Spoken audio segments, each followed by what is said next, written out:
Então precisamos analisar que, havendo protocolo de peças de defesa por sistemas eletrônicos, no caso de litisconsorte, não haverá prazo em dobro.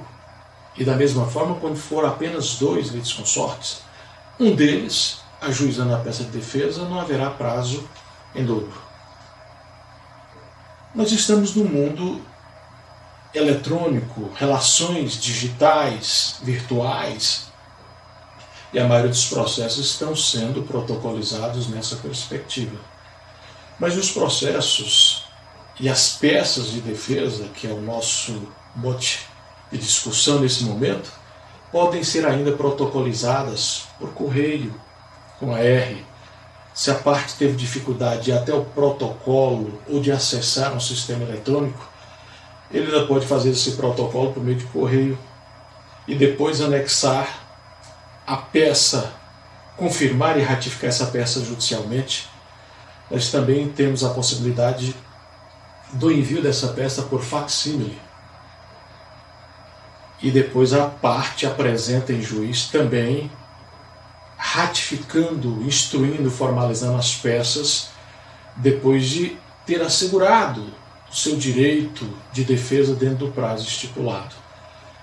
Muito bem, mas analisando outros aspectos muito importantes, lembrando ainda desse prazo de dobro, os defensores públicos, os escritórios de práticas jurídicas em faculdades, universidades de direito, todos eles também atuando no processo, eles terão prazo em dobro. Há uma decisão, um julgado do STJ dizendo que se o advogado for nomeado de forma ad hoc para defensor dativo, nesse caso ele não teria o prazo em dobro. Mas os defensores públicos concursados, nós vamos observar que os escritórios modelos de faculdade de direito, que cumprem essa mesma função, nem todo o país tem defensores públicos suficientes concursados. E aí o Poder Judiciário se louva desses escritórios de prática jurídica, onde advogados professores estão ali fazendo as peças e cumprindo essa parte que seria direcionada aos defensores públicos. Como o país não tem número suficiente, nesse caso, esses escritórios com seus professores também terão prazo em dobro. Há um aspecto curioso aí destas inovações nesse universo das peças de defesa, manifesto do réu requerido no processo civil, a partir do Código de Processo Civil 2015, que é a impugnação específica. Quando o requerido, o réu, terceiro, denunciado, venha fazer a sua defesa, ele tem o ônus de impugnar especificamente cada ponto arguído pelo autor na sua peça de início, na sua petição inicial. Impugnação específica. Se ficar um ponto, um aspecto para trás, restará precluído o direito do réu, do requerido, de levantar, de se defender ou debater esse ponto. É preciso muito zelo quando se faz a peça de defesa para não deixar nada para trás. É claro que quando tiver o defensor público, escritórios modelos, eles não estão obrigados a fazer essa impugnação específica. Eles podem apresentar uma peça de defesa por negativa geral. Muitas vezes o defensor público conheceu ali na audiência o requerido, o réu, e conhece pouco sobre os fatos, sobre as questões tratadas, então ele faz uma peça de defesa por negativa geral. É admissível isso nessas circunstâncias diferenciadas. Há outras circunstâncias, observem os senhores, que nem todo advogado se sente à vontade, o defensor público, os escritórios de práticas jurídicas das faculdades, das universidades, de defender, de fazer a defesa para determinadas circunstâncias. de acordo com o foro íntimo, com seus valores, com aquilo que acreditam de mais valoroso para as suas pessoas. Mas esse requerido, esse réu, não poderá ser julgado em processo em defesa, e defesa no mínimo técnica. Então, ele, por uma questão de contribuição, de auxílio ao Poder Judiciário, faz essa defesa por negativa geral. Então, é possível essas circunstâncias de trazermos uma peça com essa natureza, até pela dificuldade que se teve de encontrar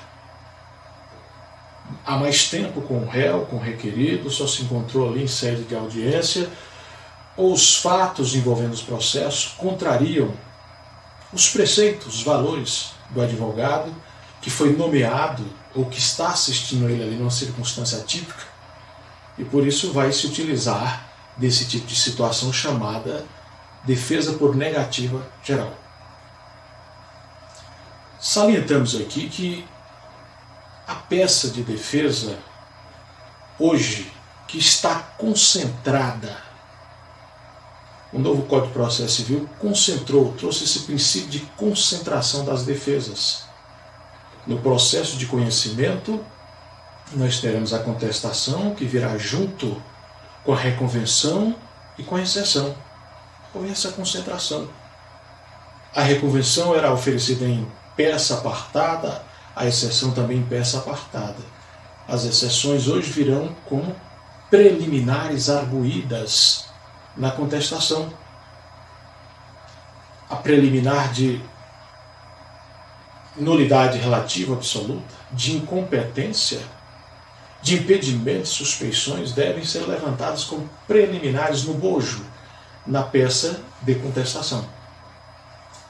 De igual modo, vamos analisar as reconvenções. As reconvenções permanecem autônomas, independentes.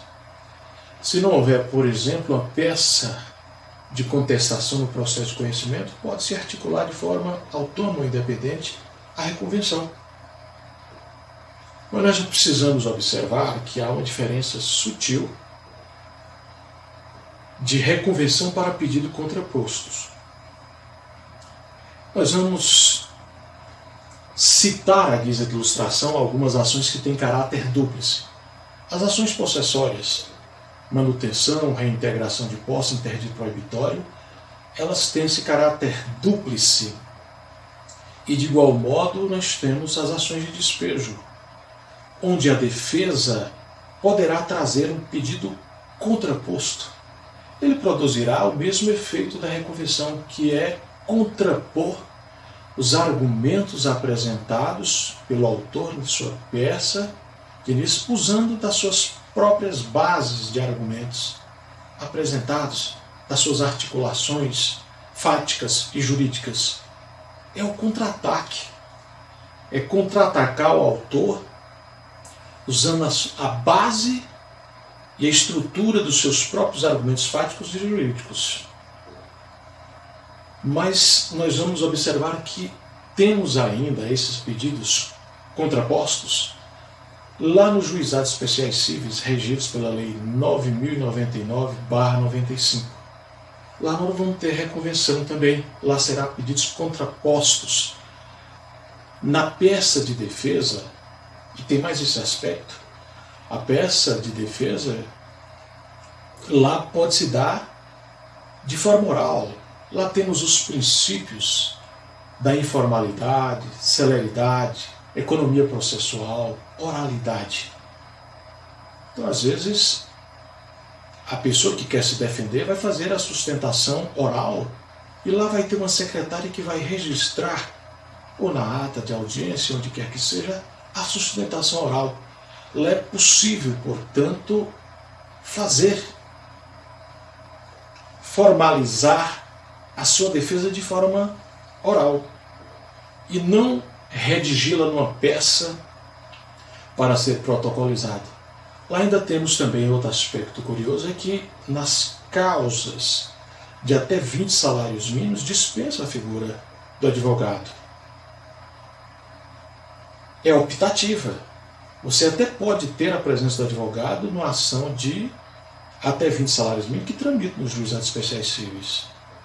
Mas se não tiver condição, poderá caminhar por lá sem essa presença do advogado, indo até a secretária, registrando a sua reclamação, que será formalizado por aquela secretária. Mas nas ações acima de 20 salários mínimos é indispensável a figura do advogado, o ius postulandi. Quando se fala da estruturação da peça de defesa, ela cumpre os requisitos do artigo 319 do CPC. É preciso trazer os documentos pessoais, anexar a procuração ad judícia. Peça indispensável. Para estar injuído, salvo essas exceções dos juizados especiais cíveis, que nas causas até 20 salários mínimos é optativa a presença do advogado, nos demais circunstâncias, nós vamos precisar dessa procuração de justiça, da presença do advogado com seu ius postulante para postular em juízo. Você deve estar assistido por um procurador, por um advogado. É claro que em outras circunstâncias, quando o próprio advogado é o réu, o requerido, o denunciado à lide, ele poderá vir a juízo sem anexar a sua própria procuração. Ele faz uma defesa em causa própria. E aí não há essa necessidade de anexar a procuração. Mas retomando a nossa discussão sobre a concentração de defesas. A contestação como peça genérica, trazendo o seu bojo em capítulos, a reconvenção e as exceções. E nós falávamos que é preciso diferenciar a reconvenção de pedidos contrapostos. Os pedidos contrapostos vão aparecer nas ações de caráter dúplice, como a possessória, as possessórias, manutenção, reintegração de posse, interdito proibitório, e de igual modo nas ações de despejo. E lá nos juizados especiais cíveis também não teremos as reconvenções, mas os pedidos contrapostos que virão no parágrafo, no corpo da peça de defesa. Eles têm em comum com as reconvenções esse aspecto de contrapor, de fazer a contraposição, o contra-ataque aos argumentos levantados pelo autor na peça de início, na petição inicial, utilizando dos mesmos argumentos fáticos, jurídicos. É um contra-ataque, sim, uma contraposição, usando de toda essa base de argumentação apresentada pelo autor na sua peça de início. Mas há diferenças sutis entre os pedidos contrapostos e a reconvenção. A reconvenção, como nós dissemos, ela é uma peça autônoma, independente. Hoje, se houver contestação, ela deve ser tratada no parágrafo, no corpo da peça contestatória nos processos de conhecimento, como estamos aqui tratando deles. Mas se não houver essa contestação, ela pode ser oferecida individualmente. No entanto, em relação aos pedidos contrapostos, eles não têm essa autonomia. Se, por exemplo, a ação onde foi levantado o pedido contraposto for arquivada, junto com ela extingue-se também o pedido contraposto. E em se tratando das reconvenções, caso a ação principal tenha sido arquivada, extinta, permanece o pedido de reconvenção, que é autônomo, que é independente, o que não se dá com as ações onde foram levantados os pedidos contrapostos, porque eles não têm essa independência e essa autonomia. Eles se extinguem, portanto, junto com a ação onde eles foram articulados.